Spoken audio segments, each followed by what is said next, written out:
আজকে আপনারা দেখেছেন পিডিআরকে যেভাবে হত্যাকারী হিসেবে আমাদের চিহ্নিত করেছে, আজকে জাতীয়ভাবে আমরা তাদেরকে বীর হিসেবে আমরা চিহ্নিত করি।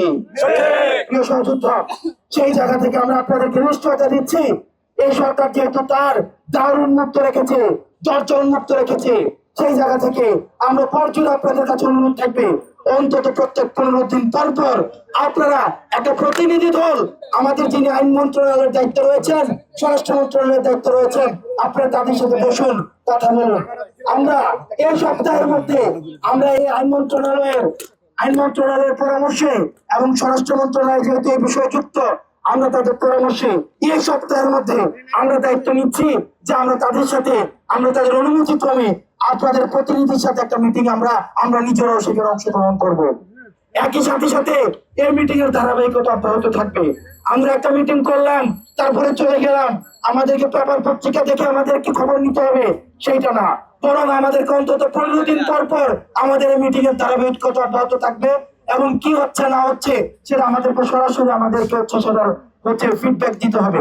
এবং প্রত্যেক 15 দিন পর পর আইন মন্ত্রণালয় যেন আমাদেরকে ফিডব্যাক দেয়, আপনাদের প্রতিনিধির সাথে তারা যেন নিয়মিত মিটিং করে আমরা সেটির আবেদন আমরা জানাবো। প্রিয় সহযোদ্ধা, আপনাদেরকে অনুরোধ করছি, আমরা এই সরকারকে কোনোভাবে আমরা চাই না আন্তর্জাতিক আপনাদের এই পিডিআর হত্যাকাণ্ডের যে বিচারটি রয়েছে, সে বিচারের প্রতি কিন্তু সেই বিচার প্রক্রিয়ার প্রতি পুরো আন্তর্জাতিক মিডিয়ার সেখানে হচ্ছে আপনার দৃষ্টি রয়েছে, সুতীক্ষ্ণ দৃষ্টি রয়েছে।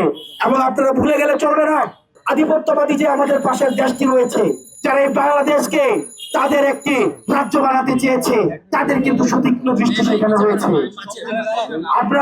আপনাদেরকে নিশ্চিত করতে চাই, আপনারা যে এখানে বসছেন, আপনারা বাংলাদেশের বিভিন্ন প্রান্ত থেকে আসছেন, 64 জেলা থেকে আসছেন, আপনাদেরকে এভাবে আসার আর কোনো প্রয়োজন নাই।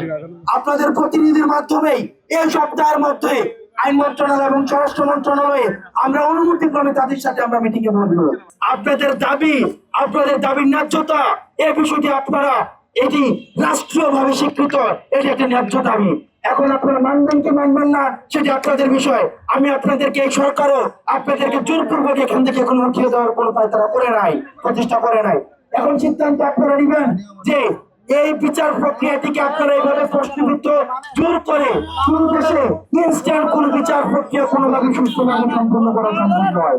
এখন এই সিদ্ধান্ত আপনারা নেবেন, আমরা এমন একটি বিচার প্রক্রিয়ার দিকে যাব যে বিচার প্রক্রিয়া নিয়ে কিছুদিন পরে আবার প্রশ্ন উঠবে, নাকি আমরা আইন মন্ত্রণালয় সহ অন্যান্য মন্ত্রণালয়কে আমরা যথেষ্ট সময় দেব।